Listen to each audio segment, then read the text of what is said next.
উপস্থিত অত্র প্রতিষ্ঠানের প্রধান শিক্ষক, উপস্থিত আমার সহকারী শিক্ষক শিক্ষিকা এবং আমার সামনে উপবিষ্ট আমার প্রাণপ্রিয় ছাত্রছাত্রীরা, সবাইকে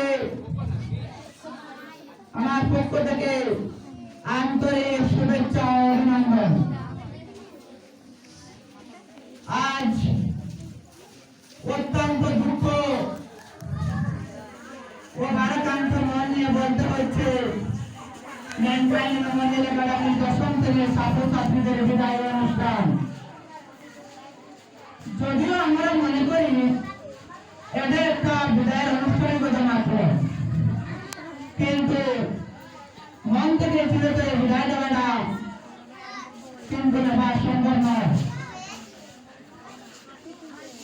আমরা তখনই একজন মানুষকে মন থেকে বিদায় দিতে চাই যখনই মানুষ পরলোক ত্যাগ করে, পরলোক গমন করে, তখনই আমরা তাকে বিদায় দিতে চাই। আজ তোমাদের শিক্ষা জীবনের একটি অধ্যায় সমাপ্তি, পরের আরেকটি অধ্যায় পার করার উদ্দেশ্য তোমরা আজ মেন্টাল মেমোরিয়াল একাডেমি থেকে বিদায় নিতে যাচ্ছ। তোমরা আগামী দিনের ভবিষ্যৎ,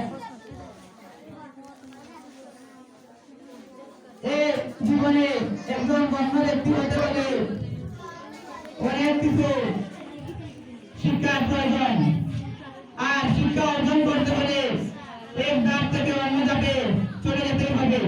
এটি আমাদের সাধারণ ধারণার মধ্যে স্থানীয়। তোমাদের আজ আমাদের বিদায় দিতে বলে মনটা না খারাপ করে তোমাদের যে বিভিন্ন সময় রয়েছে সেই সময়গুলিকে সঠিকভাবে কাজে লাগিয়ে এবার HSLC-তে ভালো একটি রেজাল্ট কিভাবে করা যায় সেটি তোমরা চিন্তার থেকে ব্যস্ত থাকো।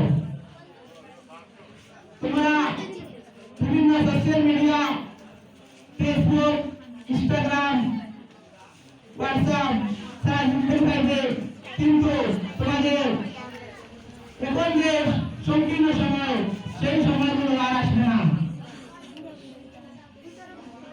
তোমরা এখন মোবাইল অফ করে পড়াশোনা করো, রেজাল্টের দিন মোবাইলটা অন করে রাখবে। আর যারা এখন মোবাইল অন করে রাখে রেজাল্টের দিন মোবাইলটা অফ করে রাখে, পরে কেউ করা হয় তাহলে বলে আমার মোবাইলের